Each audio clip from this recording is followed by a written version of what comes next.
Paul Joseph Goebbels was born into a working-class Catholic family in Reich, Germany on October 29, 1897. He was a sickly child suffering from a deformed right leg due to a childhood illness.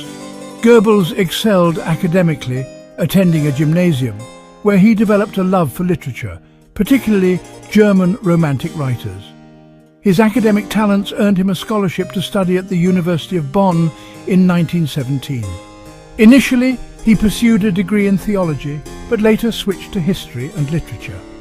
At university, Goebbels' political views began to take shape, joining several student organizations and the German nationalist movement.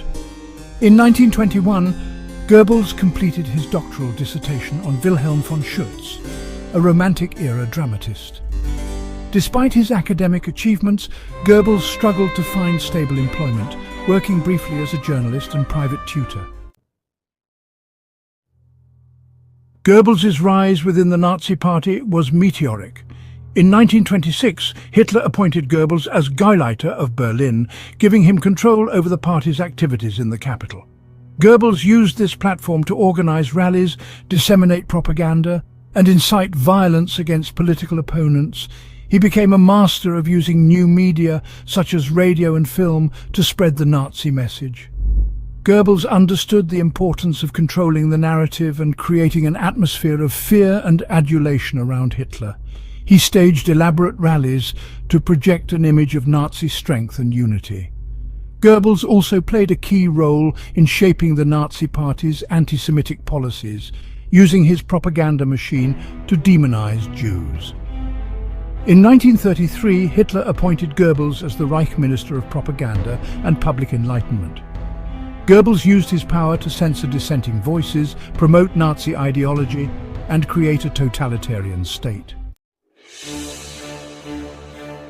As propaganda minister, Goebbels exercised vast power over German media, arts and culture. He shut down opposition newspapers, banned books and films, and forced artists and intellectuals to conform to the party line.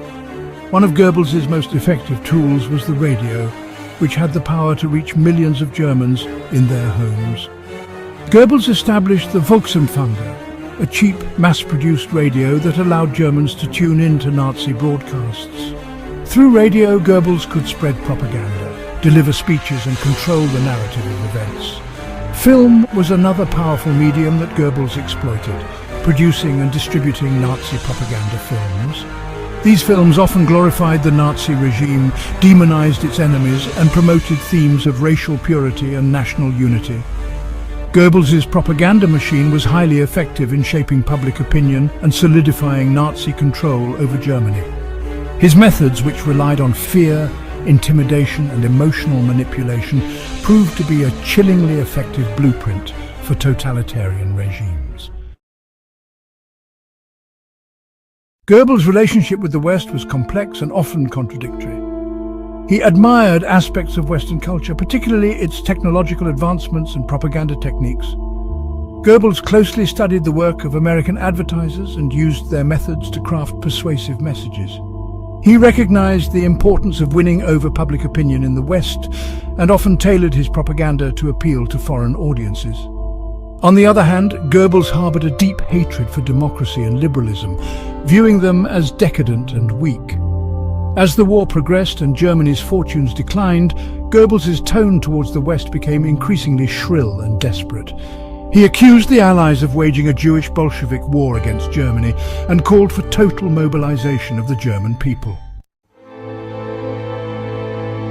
As the Allied armies closed in on Berlin in April 1945, Goebbels remained fanatically loyal to Hitler. He retreated with the Führer to the underground bunker beneath the Reich Chancellery. On April 30th, 1945, Hitler committed suicide, appointing Goebbels as his successor as Chancellor of Germany. Goebbels' reign as Chancellor was short-lived. He and his wife, Magda, poisoned their 6 children before taking their own lives on May 1st, 1945. Goebbels' suicide marked the end of an era. His propaganda machine, which had so effectively manipulated and controlled the German people, crumbled along with the Third Reich. Goebbels' life and work serve as a chilling reminder of the power of propaganda and the dangers of unchecked ideology.